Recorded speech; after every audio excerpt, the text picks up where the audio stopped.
নির্বাচন নিয়ে ষড়যন্ত্র হচ্ছে।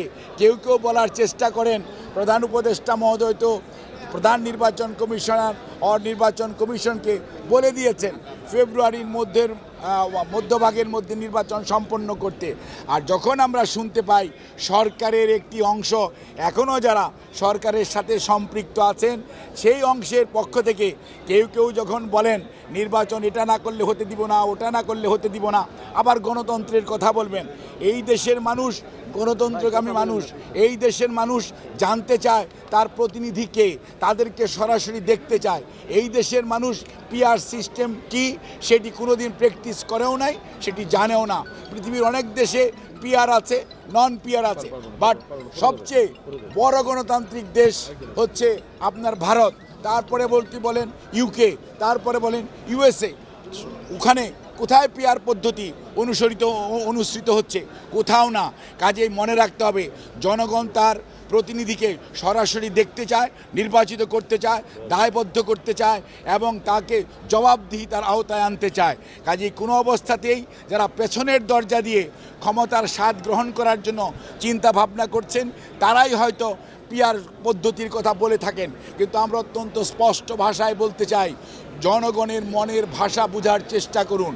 এই জনগণ বিগত প্রায় 8 সন থেকে 24 সন পর্যন্ত তাদের সরাসরি তাদের যে মালিকানা সেটা ফেরত পায় নাই।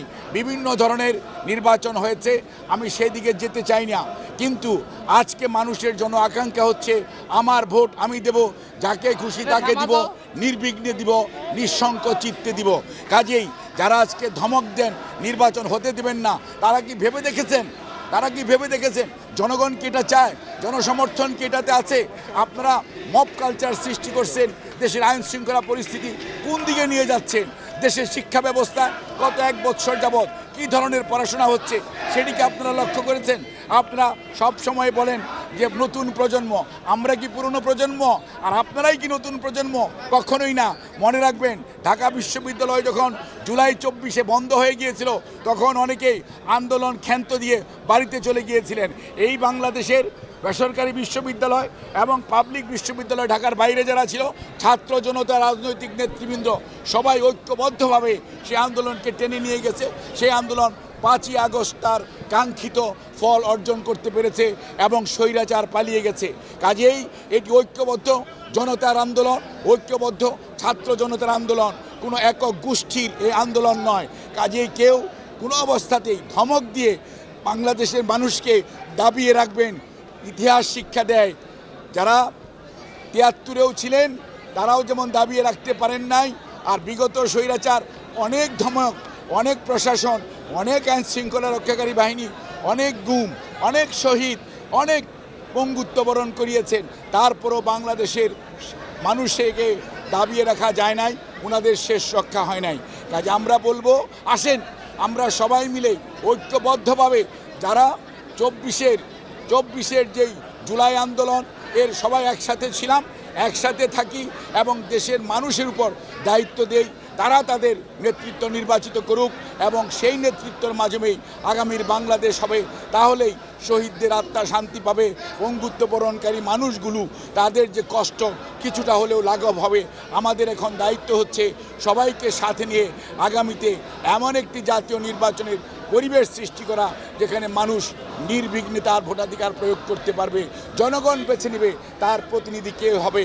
আমি আহ্বান জানাবো আপনাদের কর্মসূচি নিয়ে মাঠে থাকেন, ধমক দিয়ে থামিয়ে রাখা যাবে না নির্বাচনী অভিযাত্রাকে।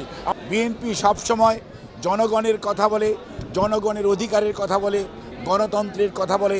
চিকিৎসকরা তাদের সরাসরি ভোটের মাধ্যমে তাদের আগামী দিনে কে নেতৃত্ব দিবে সে দায়িত্ব দিয়েছে ডাক্তার হারুন এবং ডাক্তার শাকিলের নেতৃত্বে, এবং এখন ওনাদের দায়িত্ব হচ্ছে সবাইকে সাথে নিয়ে কীভাবে ঐক্যবদ্ধভাবে পেশার জন্য এবং দেশের স্বাস্থ্য ব্যবস্থার জন্য কাজ করা যায় সেই লক্ষ্যে ওনারা ওনাদের পলিসি নির্ধারণ করবে। এবং আমরা দৃঢ় আশাবাদী যে আমাদের এই নির্বাচিত প্যানেল ইনশাল্লাহ স্বৈরাচারের রেখে যাওয়া জঞ্জাল মুক্ত করে বাংলাদেশের মানুষের জন্য একটি আস্থাশীল স্বাস্থ্য ব্যবস্থা গড়ে তোলার জন্য তাদের দায়িত্ব যথাযথভাবে পালন করবে। আর আজকে আমরা অনেক কথা শুনতে পাই, কেউ কেউ বলেন হুমকি দেন যে আগামী দিনে নির্বাচন হতে দেবেন না। মনে হচ্ছে সেই স্বৈরাচারের যে আচরণ ছিল, স্বৈরাচারের যে কথা ছিল, সেই ধরনের কথার পদধ্বনি আমরা শুনতে পাই। সেজন্যই আজকে আমরা আশঙ্কিত হই অনেক সময় যে